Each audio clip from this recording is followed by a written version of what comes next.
And welcome back, everybody, to the Darker Side podcast. We are trying a new series. We are going to be doing music reviews every week on Thursday. Since Angelo CDs has allowed me to pick up new releases a day before they're actually released on Friday. By the way, happy 420 for anyone and everyone who celebrates 420. What a perfect time for new music to come out. Our first release, I hope you don't mind my note, but our first release comes from A Perfect Circle, Eat the Elephant. Now, I'm not going to complain about Tool and how a new Tool album should have happened before a new Perfect Circle album. In fact, I'm a little bit more of a fan of A Perfect Circle than I am Tool. Weird, strange, I know, but we all have our differences, right? This is a much lighter, popular rock sound with a sugar coating of progressive metal elements in place. And I know when I say it's more poppy, that's why I said popular rock sound instead of poppy, because when people say something sounds poppier, people tend to get offended. But it definitely is more catchy and rhythmic in a sense that it follows a pop formula. And then it kind of breaks off of that pop formula when it becomes more progressive. Sorry. This is going to sound strange to a lot of folks, but it reminds me of the new 30 Seconds to Mars album in the sense that if a band like 30 Seconds to Mars made a dramatic, positive evolution in their music, it would sound more like this album than the trash that 30 Seconds to Mars recently put out.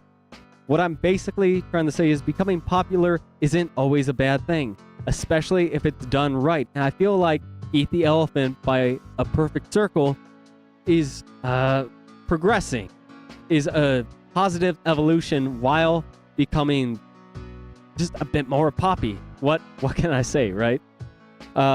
Many catchy hooks and great lyricism. In fact, I'm a big fan of Manyard's lyrics in this album.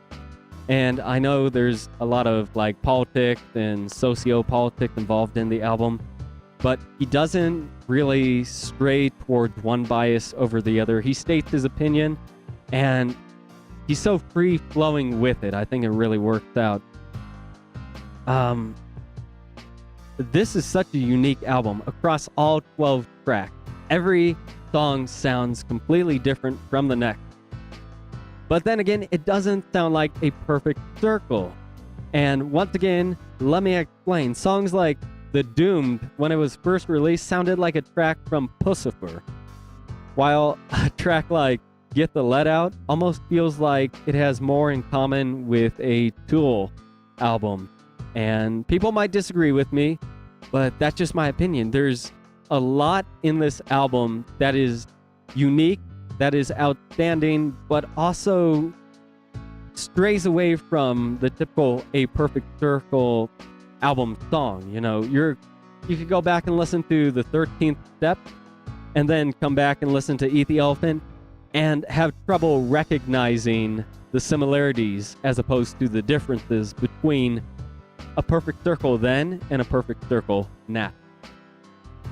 It's a strange album, which isn't bad. I read that, forgive me, Howard Dell of Ashes Divide worked on a majority of the instruments throughout this release, in close relations to Keenan's vision and content. I think it meshes together really well, and you can see why this album sounds so different from any other Perfect Circle release, and I think it has a lot to do with Howard Dell.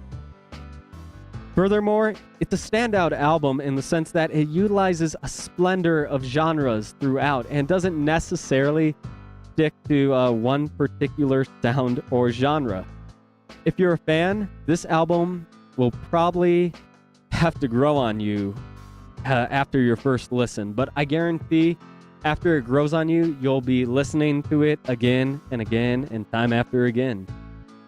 Next up, we got Pennywise, Never Gonna Die. Always looking forward to a new album from the old punk rock bands of yesteryear. I'm always excited when bands like Bad Religion, for instance, who are probably my favorite punk rock act, release something new in the punk rock scene. And this is no different. Pennywise isn't innovating. but they are renovating a sound that's gone on for decades and keep a pure rock nature to it. I guess pure punk rock nature to it, if you will. Lots of toms from the drums, by the way. I know this is kind of a strange statement, but there's just a lot of toms. There's a lot of toms coming from the drums, and it's a trademark of most punk rock music, but I just couldn't get over the fact I just constant toms in my ears. The lyrics complement the instruments rather than the other way around, with instruments complementing the lyrics. Everything flows nicely, everything was mixed well, and throughout my listen, I noticed how everything from the lyric to the instrument to the emotions behind it really all fit together. It's hard to explain, but every song just felt right. Another strange statement of mine that I'm going to make. Jim Lindberg, lead singer for Pennywise, sounds a lot like Greg Graffin, once the lead singer of Bad Religion. I'm guessing it must be like a 50 years old and older kind of punk rock lead singer thing. I'm not sure. It's definitely an enjoyable album for anyone who listens to, is curious about, or brand new to punk rock in general. And Pennywise is definitely one of the Billboard top bands when it comes to punk rock from the 80s. Finally, we got From Ashes to New, The Future. The Future.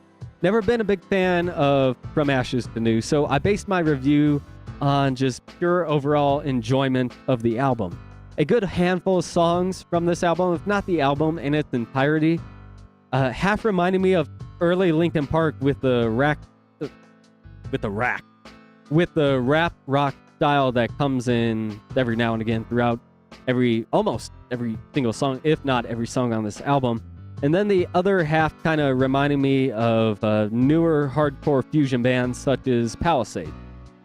Once again, so glad to find another artist, or I guess band, with another album that contains so much diversity. However, the diversity sticks to the same style and sounds throughout, unlike A Perfect Circle, who tried a new genre sound almost every song, if not every other song. So that makes The Future, this album From Ashes to New, interesting to listen to, but without drastic differences of tone and feeling throughout the album. The album itself plays out like a story being told not directly. It takes some effort from the listener to actually put the story together. But once it comes together, it makes the overall experience that much more personal. There isn't a whole lot of standout lyrics or instrumentals. Everything is sort of following a standard formula, if you will. Or in other words, every song stays on the rail. Nothing gets lost off the track. There's not many diversions or surprises. You can plot out almost every chorus, verse, breakdown, drop, etc. The album was surprisingly enjoyable, however, and I hope the band continues to fuse their music with other genres and keeps experimenting. However, the only surprise I faced while listening to this album was that, there wasn't many surprises besides I enjoyed what they were doing with the album overall. That's the only... For music veterans, I guess, this might sound like another album you've heard before by another band who, while searching through your CDs or vinyls, might come across and reminisce on for a moment. I don't want to say a forgettable album. If you're a big fan, this album's definitely going to stay with you for years to come. But for somebody who's not a great fan of From Ashes to New, this album is kind of just a one and done for me. Maybe down the road, I'll listen to a few more tracks. But, it's kind of just out there for now. So, there's 3 tremendous music releases, album releases by a few big name bands for y'all. I hope you enjoyed this. I hope you enjoyed the overall review. Don't forget to like, subscribe, comment below. Let me know what you think. Let me know if you agree, disagree, the same old spiel you get from every music review that's online. So, till next time, everybody, we'll be having our podcast this upcoming Monday. The guest band will be Cult of the Lost, and they're actually calling it Quit. So it's going to be a very, I guess, melancholy show. So be sure to stay tuned. We'll see y'all next time.